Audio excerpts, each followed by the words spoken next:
Bugun internetni portlatgan va trendga aylangan deyarli hamma food blogerlar tomonidan tayyorlangan judayam shokoladli pechenyeli tort qilamiz. Qani ketdik.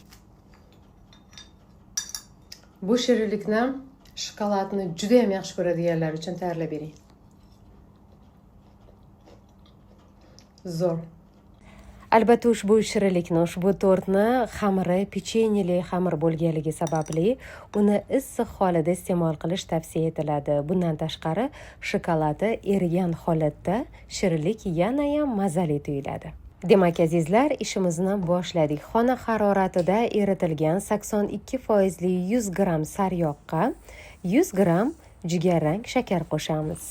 So'ng lopatka yordamida yaxshilab aralashtiramiz. Shakari biroz erishi kerak.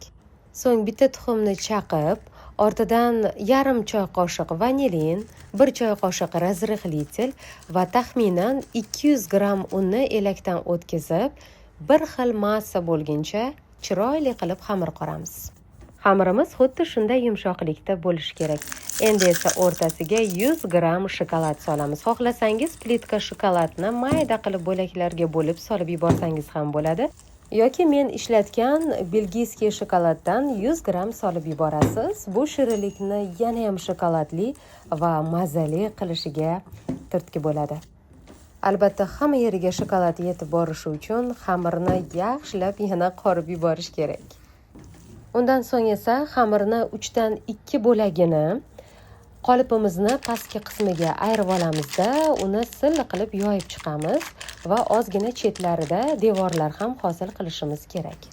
Ushbu shirinlik uchun men 18 santimetrli qolipdan foydalandim va pastiga albatta pergament qog'oz soldim. Aytib o'tganimdek, juda ham shokoladli tort va xamirni ustiga yana 100 gram shokoladni maydalab solib yuborasiz.